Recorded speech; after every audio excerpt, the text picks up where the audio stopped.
Hey, welcome to another episode of C's Backyard Bees.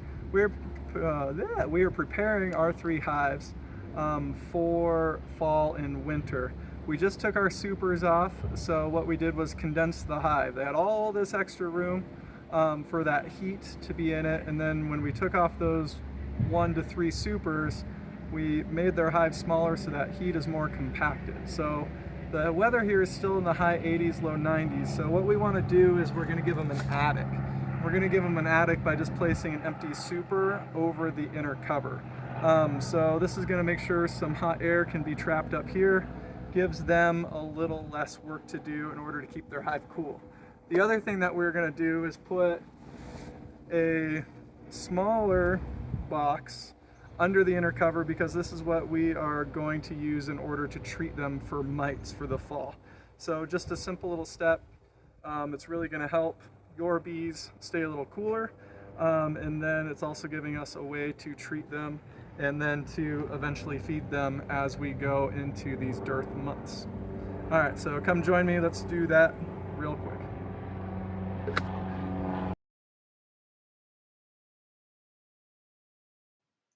All right, so we're just getting to the hive here, taking off that top cover. I still have a bee escape on this hive because we took those supers off and I didn't want a bunch of bees coming with them, and I was trying to be speedy. So that bee escape is still on from yesterday. So I'm just taking a quick glance, looking for a queen and putting it in front of the hive. That way those bees that are on it can just find their way back in. I'm putting that little shim on it that's going to allow me to treat them here in just a minute. Inner cover goes on next, and then a super, and that super gives us enough room to be able to put a jar underneath. So that's kind of the plan.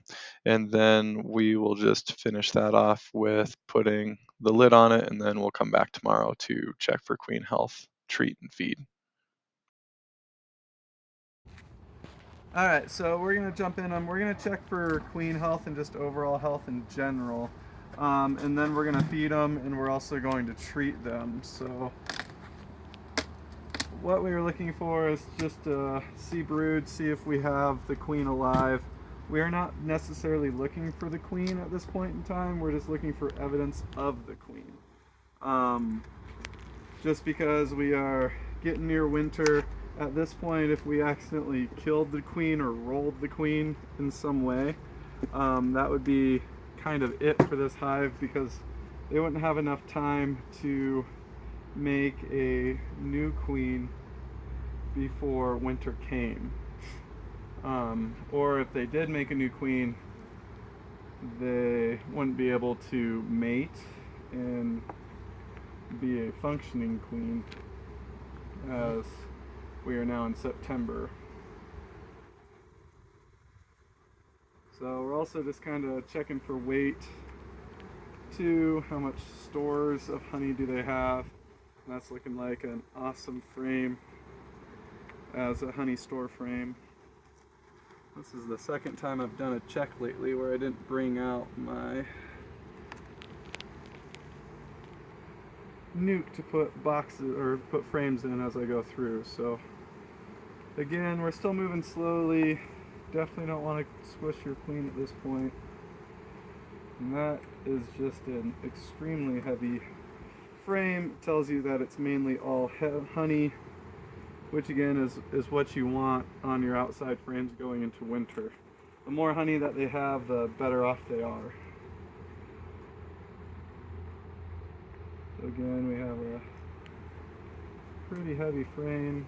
Again, lots and lots of capped honey, and then on this side we have lots of pollen, so that tells me my next frame should have some brood on it. We're getting into these middle frames now. Again, if the second box is all packed up with honey, that's good. I probably don't have to feed them much this winter, so this frame is automatically lighter. Lots of capped brood, exactly what we're looking for. So just a great frame of capped brood. So we know she's alive, but capped brood doesn't tell us too much within like when she was alive, just because they cap it pretty early. We're talking, and within a week or so. So what we'd like to see is some eggs, but we don't see eggs on this next frame. That is going to be like, we know she was alive within the last month. At this point, we're not going to be able to find a queen. It's too late in the season. But as I'm looking down, we have some open cells, so she has room to lay. It'd be kind of fun to just see her on this frame. And we have eggs down in those cells, so she is producing. That's all I need to see.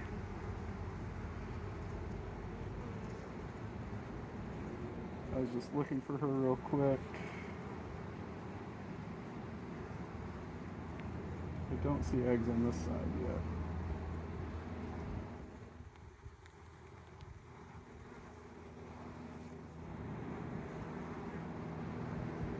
But definitely eggs on that side, so she is good to go. This might be my last little check that I am doing for queens this year. Would be nice to see her, but oh well, there's always the spring. You just hope that they survive it. Alright, so we're going to put these bees away. We got a couple guard bees that are now checking us out. You don't want to leave your hives open too much, definitely in the late fall, because it just invites your other hives to rob them. They can smell that honey as soon as you open up that hive.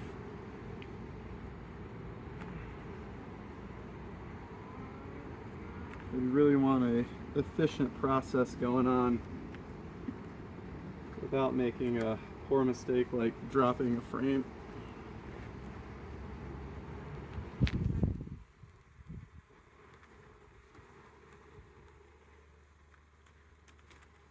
Alright, so now that we have checked for queen health, we are going to treat them and feed them. No matter what treatment you use, you want to make sure that you read all your labels, follow the directions exactly how they say, because if we are misusing this treatment, it could be bad for your bees. And then the next major thing, in my opinion, is if you're misusing the treatment and you don't do the correct amount of treatment, then Varroa mites are going to start building immunity to it. And that's the last thing that we want, is Varroa mites to be more immune to any sort of treatment that we have access to, because I don't think they're putting a lot of treatments out every year. So if they build that slow immunity, then they're just going to get stronger and stronger. It's going to be super hard for us to kill them. So the treatment that I'm using says that I can use half a plate, because our weather is still over 77 degrees. This is Apogard, I believe, that we are using. So I like this treatment because it's just a set it and forget it kind of treatment. I set this tray in there, 2 weeks later I come back out, replace the tray. So it also has a very wide temperature range. It's anywhere from 60 to 105 degrees Fahrenheit. So it has that wide temperature degree as well. And what happens is the bees just clean that out, and as they clean that out, it's killing all the mites. And this is an insecticide, so it is rough on the bees as well, but it is rougher on the mites, as that's what it was intended for. So we're just going to close this hive back up.